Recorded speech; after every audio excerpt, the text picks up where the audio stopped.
అందరికీ నమస్కారం. హాజరైనటువంటి పాత్రికేయ సోదరులు, ప్రింట్ అండ్ ఎలక్ట్రానిక్ మీడియా సోదరులందరికీ కూడా పేరు పేరున హృదయపూర్వకమైనటువంటి ధన్యవాదాలు తెలియజేస్తాం. జరిగినటువంటి ఎన్నికల్లో వైఎస్ఆర్ కాంగ్రెస్ పార్టీ అనూహ్యంగా ఊహించిన రీతిలో ఓటమి చెందడం, అలాగనే ఊహకు అందని ఫలితాలు సాధించినటువంటి ఎలయన్స్ అభ్యర్థులందరికీ కూడా శుభాకాంక్షలు తెలియజేస్తూ, ముఖ్యమంత్రి కాబోతున్నటువంటి నారా చంద్రబాబు నాయుడు గారికి హృదయపూర్వకమైనటువంటి శుభాకాంక్షలు తెలియజేస్తూ, అలాగనే పలాస నియోజకవర్గం నుంచి నా మీద విజయం సాధించిన శిరీష గారికి కూడా శుభాకాంక్షలు అయితే తెలియజేస్తా ఉన్నాం. ఇకపోతే ఇక ఒక మాటలో చెప్పాలి అంటే, నాకు ఇచ్చినటువంటి 5 సంవత్సరాల అవకాశం నిజానికి చాలా గొప్ప అవకాశంగా నేను భావిస్తాను. పలాస నియోజకవర్గ ప్రజలు ఇచ్చినటువంటి అవకాశం, ఆ పైన జగన్మోహన్ రెడ్డి గారు ఇచ్చినటువంటి మంత్రివర్గంలో స్థానం మరొక గొప్ప అవకాశం. ఈ 2 అవకాశాలతో నా శక్తికి మించి సాధ్యమైనంత మేర నేను చెప్పడంలో, నా శక్తికి మించి ఈ నియోజకవర్గంలో, ఈ జిల్లాలో, మరి అలాగే నా డిపార్ట్మెంట్ని రాష్ట్ర స్థాయిలో మొదటి స్థానంలో నిలపడానికి శక్తి వంచన లేకుండా కృషి చేశారని ఈ సందర్భంగా పలాస నియోజకవర్గ ప్రజలందరికీ కూడా హృదయపూర్వకంగా తెలియజేస్తా ఉన్నాను. ఎందుకు ఈ మాట చెప్పాల్సి వస్తుందంటే, మొన్నటి ఎన్నికల్లో నేను ఓటమి చెందాను, నో డౌట్.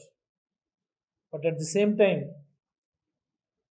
నేను గెలవాలని నాకు 60,000 మంది ఓట్లు వేశారు.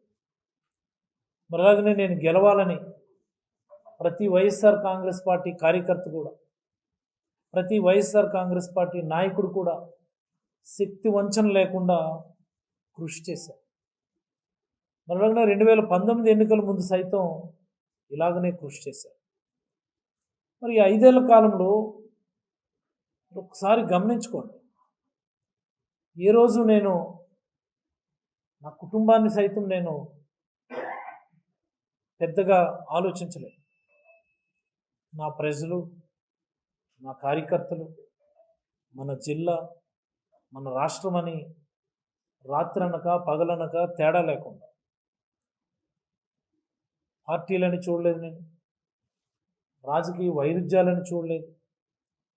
ఎవరొచ్చి ఏ పని అడిగినా, ఏ సహాయం అడిగినా కాదనకుండా, అది ప్రభుత్వం నుంచి సహాయం కావచ్చు, ఒక మాట సహాయం కావచ్చు, ఒక రాజకీయ సహాయం కావచ్చు, ఏ రకమైనటువంటి సహాయం అయినా సరే, వివిధ రకాల అసోసియేషన్స్, ఆర్గనైజేషన్స్ ఉన్నాయి మన నియోజకవర్గం, వివిధ రకాల యూనియన్లు ఉన్నాయి, రకరకాల సమూహాలకు సంబంధించినటువంటి ప్రజలు ఉన్నారు మన నియోజకవర్గం. అందరికీ కూడా అన్ని సమయాల్లో కూడా అందుబాటులో ఉంది. ఇది రాత్రి 9, 11, 12, 1 గంట అనుకుని నేను చూడలే. ఎప్పుడు కూడా నా ఇంటి తలుపులు తెరిచే ఉంచాను.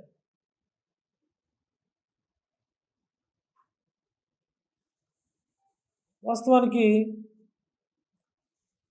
నేను మంత్రివర్గంలోకి వచ్చిన తర్వాత కొంత కుదురుకోవడానికి నాకు కొంత సమయం పట్టింది. స్టార్టింగ్లో ఆ టైంలో కొంత భయం అనిపించేది, నేను నియోజకవర్గాన్ని విడిచిపెట్టేసి వచ్చేస్తున్నానేమో అని.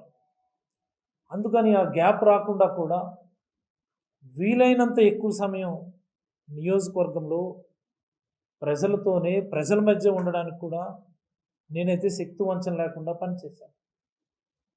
ఈ నియోజకవర్గంలో ఉన్నటువంటి ప్రతి గడప కూడా నేను తొక్కాను. గడప గడపకి మన ప్రభుత్వం కార్యక్రమం నుంచి. మరి అలాగనే కాకుండా వివిధ రకాల ప్రత్యేక కార్యక్రమాల ద్వారా, గుడ్ మార్నింగ్ కార్యక్రమం అని,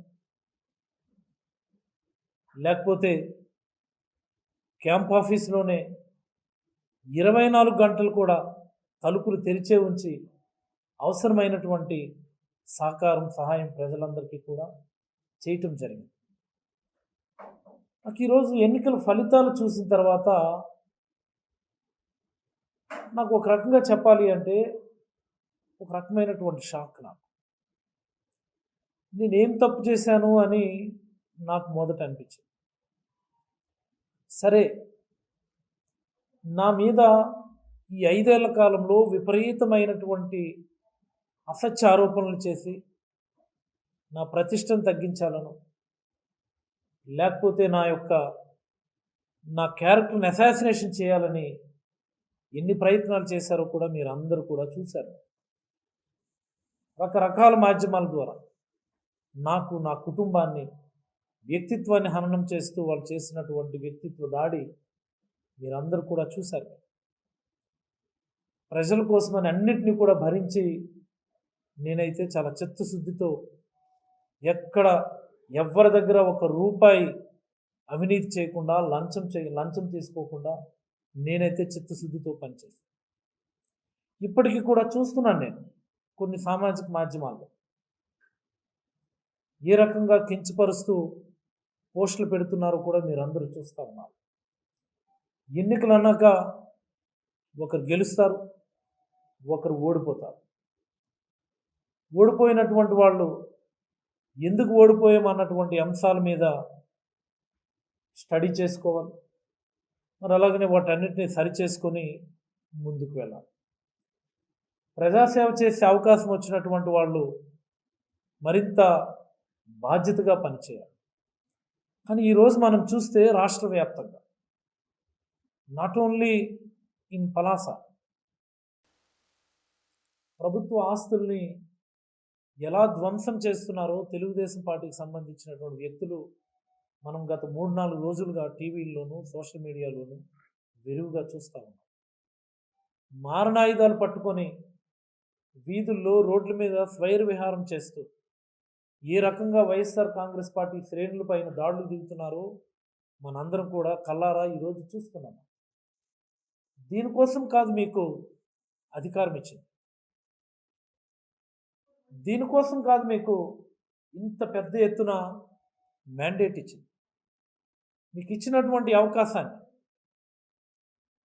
సద్వినియోగం చేసుకొని మాలాంటి వ్యక్తులు రోడ్డు మీదకి వచ్చి పోరాటాలు చేసే అవకాశం ఇవ్వొద్దని మిమ్మల్ని నేనైతే మనస్ఫూర్తిగా కోరుతాను. నేనైతే అనుకున్నాను, ఓ 4 రోజులు రెస్ట్ తీసుకుందాం, నియోజకవర్గంలోని నలుమూలల నుంచి కార్యకర్తలు, నాయకులు, శ్రేయోభిలాషులు, ప్రజలు అందరూ వచ్చి కనిపించి ఇలా జరిగింది ఏంటి బాబు, మేమందరం ఓట్లు వేసాము, ఓట్లు వేయించాము, ఇలా జరగడానికి అవకాశం లేదు. ఆయా గ్రామాల్లో చూస్తే మేమందరం ఓట్లు వేసాం కదని మహిళలు ముక్తకంఠంతో చెప్తా ఉన్నారు, వృద్ధులు ముక్తకంఠంతో చెప్తా ఉన్నారు, యువకులు ముక్తకంఠంతో చెప్తా ఉన్నారు. ఇంత పెద్ద ఎత్తున ఓట్లు వేస్తే ఈవీఎంలు కౌంటింగ్ చేసేసరికి మొత్తం తారుమారుగా ఉందేంటి, పలాస నియోజకవర్గమే కాదు రాష్ట్రం మొత్తం తారుమారుగా కనిపిస్తుంది ఏంటంటే ప్రతి ఒక్కరూ కూడా ఆవేదన చెందుతూ ఉన్నటువంటి సందర్భంలో నేనైతే ఒక 4 రోజులు అందరినీ కలిసిన తర్వాత మళ్ళీ ప్రత్యక్ష కార్యాచరణ మొదలు పెడదాంలే అని అనుకున్నాను. నేను రాష్ట్ర వ్యాప్తంగా జరుగుతున్నటువంటి దాడుల మీద ఒక రకమైనటువంటి ఆవేదన ఉంది. మరి అలాంటి పరిస్థితి ఈరోజు మన పలాస నియోజకవర్గంలో కూడా గత 3-4 రోజులుగా చాలా స్పష్టంగా కనిపిస్తాం. మిత్రులారా, ఉద్దాన ప్రజల ఊపిరిది YSR super speciality and kidney research centre. కొన్ని దశాబ్దాలుగా వేల మంది ప్రాణాలు కోల్పోతూ ఉంటే శాపగ్రస్తులై ఈ ప్రాంతంలో ఎందుకు పుట్టామరా బాబు అని చెప్పి, మాకు ఈ ప్రాంతంలో పుట్టడమే మా శాపమా అని చెప్పి ప్రజలందరూ కూడా ఆవేదన చెందుతూ ఉద్యమాలు బాట పట్టినటువంటి పరిస్థితుల్లో ఉంటే జగన్మోహన్ రెడ్డి గారు ఆ రోజు ప్రతిపక్షంలో ఇచ్చినటువంటి హామీ ప్రకారం ఈ ప్రాంత ప్రజలందరి కోసం, ఈ ప్రాంతంలో ఉన్నటువంటి ప్రతి పౌరుడి కోసమని బ్రహ్మాండమైనటువంటి ఒక హాస్పిటల్ కట్టించి అన్ని రకాల వైద్య సదుపాయాలను అక్కడ అందుబాటులోకి తీసుకొని వచ్చి కిడ్నీ వ్యాధి మూలాలను కనుక్కోవాలని చెప్పి రీసెర్చ్ మొదలు పెట్టాలని చెప్పి ఒక మంచి ఇన్ఫ్రాస్ట్రక్చర్ని క్రియేట్ చేస్తే ఈరోజు అత్యంత బాధాకరమైనటువంటి పరిస్థితులు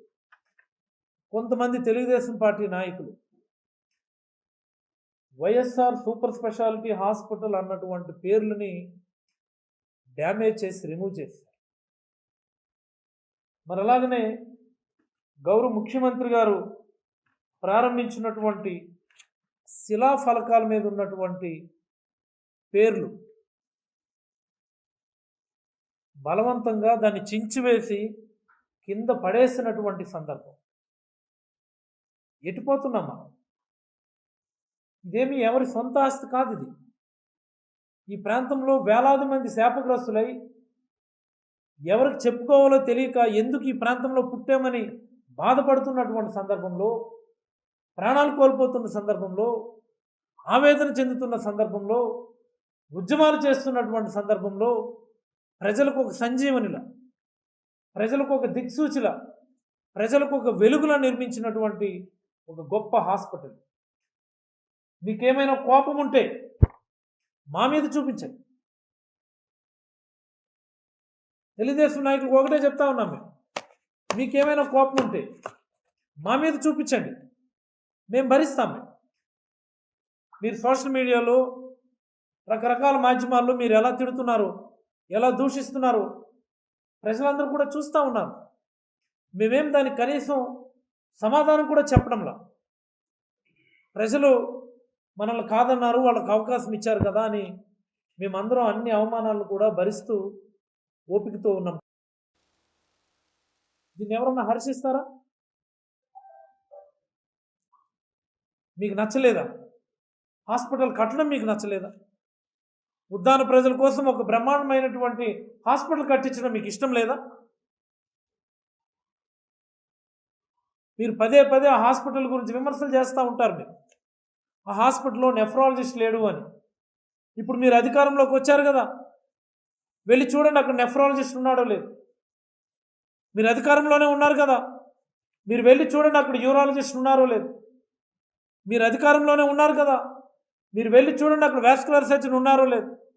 మీరు అధికారంలోనే ఉన్నారు కదా, ఫిజిషియన్లు ఉన్నారో లేదో, సర్జన్లు ఉన్నారో లేదో, గైనకాలజిస్ట్ ఉన్నారో లేదో, ఎనెస్థిస్ట్ ఉన్నారో లేదో, world class state of the art టెక్నాలజీతో ఆపరేషన్ థియేటర్స్ ఉన్నాయో లేదో, ఒక సిటీ స్కాన్ ఉందో లేదో, all kinds of laboratory equipment ఉందో, అన్ని రకాల సదుపాయాలు ఉన్నాయో లేదో మీరు వెళ్ళి ఒకసారి చెక్ చేసుకోండి. ఎస్, ఇక్కడ అన్ని సదుపాయాలు ఉన్నాయని మీకు అనిపిస్తే ఆ ఆసుపత్రి అభివృద్ధికి మీరు తోడ్పడండి తప్ప ఇది ప్రజలు హర్షించే పని కాదు. ఈరోజు పలాస నియోజకవర్గ ప్రజలందరూ కూడా, శ్రీకాకుళం జిల్లా ప్రజలందరూ కూడా, ఉద్దానం ప్రజలందరూ కూడా తలదించుకునేటటువంటి సందర్భం ఇది. మీకు చేతనైతే మంచి మంచి అభివృద్ధి కార్యక్రమాల్ని మంజూరు చేయించుకోండి. శంకుస్థాపన మీరు చేయండి, ప్రారంభాలు మీరు చేయండి, తాటుకాయంత అక్షరాలు పెట్టి మీరు రాసుకోండి. ఎవరు వద్దనలేదు కదా, ఎవరు కాదనలేదు కదా. మీరు ఇంకా ప్రమాణ స్వీకారమే చేయలేదు, మీరు ఇంకా ఓతిని సెరమనీ కాలేదు. మీరు ఇంకా అప్పుడే ఈ విధ్వంసమా? ఒక్కొక్కరికి వ్యక్తిగతంగా ఫోన్లు చేసి వార్నింగ్లు ఇవ్వడం ఆల్రెడీ పలాస ప్రజల్లో చర్చ జరుగుతూ ఉంది. నిన్నకు వైసీఎస్ ఇంటికి వెళ్ళి నేరుగా దాడి చేయబోయేటటువంటి పరిస్థితి మీరు చెక్ చేసుకోండి. మీరు మొన్నొక వయసు ప్రముఖుడి ఇంటికి వెళ్ళి బెదిరించినటువంటి పరిస్థితి, మొన్ననే మరొక ప్రధానమైనటువంటి సామాజిక వర్గానికి సంబంధించినటువంటి వాళ్ళ ఆస్తుల మీద కంప్లైంట్ ఇచ్చినారు ఆల్రెడీ. లేఅవుట్ వేశారని అప్పుడే కంప్లైంట్ ఇచ్చున్నారు. లేఅవుట్ ఎప్పుడో వేసిండి ఇప్పుడు కంప్లైంట్ ఇచ్చారు. ఏ రోజైనా నేను ఎమ్మెల్యేగా ఉన్నప్పుడు లేకపోతే మంత్రిగా ఉన్నప్పుడు ఈ నియోజకవర్గంలో ఎవరు ఏ వ్యాపారం చేసుకున్నా, ఏ రకమైనటువంటి ఆర్గనైజేషన్ మొదలు పెట్టుకున్నా, నా వైపు నుంచి కానీ, మా ప్రభుత్వం నుంచి వైపు కానీ, మా మా కార్యకర్తలు లేదా మా నాయకుల వైపు నుంచి కానీ ఒక్కడంటే ఒక్కడికి ఏ రకమైనటువంటి ఇబ్బంది కలిగిందా చెప్పమని నేను అడుగుతా ఉన్నాను. ఇదిగో పలానా వాళ్ళ వల్ల మాకు ఇబ్బంది కలిగిందని ఒక్కడికి నాకు చెప్పమని చెప్పండి. ఈ నియోజకవర్గం ఇతర నియోజకవర్గాలతో సమానంగా పోటీ పడాలి. ఈ నియోజకవర్గం రాష్ట్రంలోనే మొదటి స్థానంలో నిలబడాలి. ప్రతి ఒక్కరిని కూడా బ్రతిమలాడి తీసుకొచ్చి ఈ నియోజకవర్గంలో ఈ పట్టణంలో పెట్టుబడులు పెట్టించాం, మాల్స్ పెట్టించాం, ఆర్గనైజేషన్స్ తీసుకొచ్చాం, అనేకమైన అభివృద్ధి కార్యక్రమాలు తీసుకొచ్చాం. వాటిని మీరు పూర్తి చేయించండి, బ్రహ్మాండంగా ప్రజలకు మంచి జరుగుతుంది. ఆర్ఓబి పనులు మొదలు పెట్టాం, బ్రహ్మాండంగా జరుగుతూ ఉన్నాయి. మీరు దాన్ని పూర్తి చేయండి, మంచి జరుగుతుంది, మేము హర్షిస్తాం. ఆఫ్షోర్ పనులు బ్రహ్మాండంగా జరుగుతూ ఉన్నాయి, పూర్తి చేయించండి, మంచి జరుగుతుంది. Vamsadhara Hiramandalam lift irrigation scheme తెచ్చాం 150 కోట్లతో, బ్రహ్మాండంగా జరుగుతుంది, దాన్ని పూర్తి చేయించండి. శివారు ప్రాంతం వరకు 2 పంటలకు సరిపడా నీరు వస్తుంది. ఇవి చేయండి, మీ పేర్లు రాసుకోండి దాని మీద. ఇది పద్ధతి కాదని నేనైతే ఈ సందర్భంగా మనస్ఫూర్తిగా తెలియజేస్తాను. మన ఊపిరి ఈ హాస్పిటల్ మనందరి అస్తిత్వానికి ఇది ఒక ప్రతీకి. ఈ ప్రాంతం వాళ్ళు వెనుకబడ్డారని, ఈ ప్రాంతం వాళ్ళు నష్టపోతున్నారని, ఈ ప్రాంతం వాళ్ళు శాపానికి గురయ్యారని జగన్మోహన్ రెడ్డి గారి నేతృత్వంలో జగన్మోహన్ రెడ్డి గారి ప్రభుత్వం శంకుస్థాపన చేసి ప్రారంభం చేసినటువంటి ఒక గొప్ప మణిహారమే. దయచేసి దీని ప్రతిష్టకు భంగం కలిగించే పనిని మాత్రం చేయొద్దని చేతులు జోడించి నేనైతే అడుగుతాను. ఏమి రోగం ఇది నాకు అర్థం కాదు. మేము ఇలాగే చేస్తామా? ఏమిటిది? ఈ హాస్పిటల్ ఏం తప్పు చేసింది అంటే ఈ హాస్పిటల్లో కార్యకలాపాలను కూడా నిలిపేస్తారా? జగన్మోహన్ రెడ్డి గారి హయాంలో ప్రారంభమైంది, జగన్మోహన్ రెడ్డి గారి హయాంలో నిర్మాణం జరిగింది కాబట్టి ఆపేస్తారా?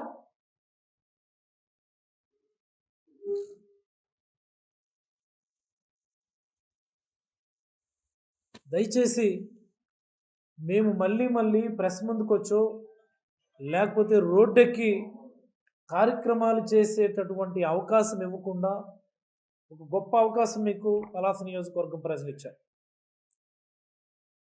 శిరీష గారికి చెప్తున్నాను,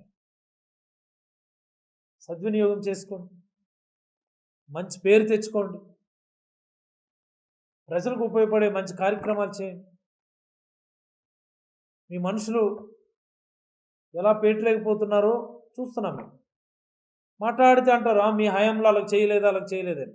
ఏ రోజు మేము వ్యక్తిత్వాన్ని హననం చేసే కార్యక్రమం చేయలేదు. మాట్లాడితే ఆడపిల్లలను చూడకుండా నా మీద దాడులు చేశారు అనుకోని అంటారు. నేను ప్రతిపక్షంలో 2 ఏళ్ల కాలమే గతంలో ఉన్నా. నా మీద 5 కేసులు ఉన్నాయి, 5 ఎఫ్ఐఆర్లు ఉన్నాయి. లాస్ట్ ఎన్నికల ఎఫిడవిట్లోనూ నమోదు చేసింది, మొన్నటి ఎన్నికల ఎఫిడవిట్లో కూడా వాటిని చూపించాం. మీ మీద ఒక్క ఎఫ్ఐఆర్ 5 ఏళ్ల కాలంలో ఉన్నదా? ప్రభుత్వం వేధించింది.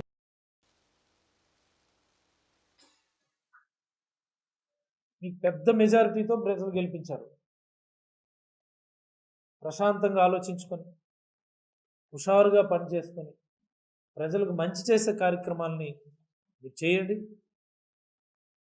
మాకు ప్రతిపక్ష పాత్ర పోషించమని ఇక్కడ మాకు ప్రజలు నిర్దేశించారు కాబట్టి ప్రజల తరపున పోరాటానికి, ముఖ్యంగా ఏదైతే వ్యక్తిత్వ దాడులు చేయడానికి కొంతమంది, వ్యక్తిగత దాడులు చేయడానికి కొంతమంది తెలుగుదేశం పార్టీ మనుషులు రెడీ అయిపోయినారు. ఇందాకే చెప్పారు, 2 ప్రముఖ వయసు కుటుంబాల మీద ఆల్రెడీ దాడులు చేశారు. మరో ప్రధాన సామాజిక వర్గమైనటువంటి వాళ్ళ ఆస్తుల మీదకి, వాళ్ళ వ్యాపారాల మీదకి కంప్లైంట్లు పెట్టేస్తున్నారు. ఇది పద్ధతి కాదు. నేను రాజకీయాల్లోకి వచ్చింది ప్రతిపక్షంలో ఉన్నప్పుడే. ప్రతిపక్షంలో ఉన్నప్పుడు ప్రతిరోజు కూడా మేము ప్రజా సమస్యల పట్ల రోడ్ల మీదే ఉన్నాం. రోడ్ల మీద ఉండడం మాకేమీ కొత్త కాదు. అలాంటి అవకాశం మాకు ఇవ్వద్దని, అలాంటి పరిస్థితి కల్పించొద్దని, మీకు ఇచ్చినటువంటి గొప్ప అవకాశాన్ని సద్వినియోగం చేసుకొని ఈ నియోజకవర్గాన్ని అభివృద్ధి బాటలోకి తీసుకొని వెళ్ళి మంచి పేరు తెచ్చుకోమని మేమైతే మనస్ఫూర్తిగా సూచిస్తున్నాను. వేరే అభిప్రాయం లేదు. ఎందుచేతంటే చాలా ఎక్కువ మెజారిటీతో గెలిపించారు కాబట్టి మా వైపు నుంచి కూడా ఖచ్చితంగా లోపాలు ఉంటాయి. ఇన్ని లోపాలు లేకుండా ఇంత పెద్ద మెజారిటీతో గెలిపించరు కదా ప్రజలు. వాళ్ళు ఆ లోపాలన్నింటినీ సరిచేసుకుంటున్నాం.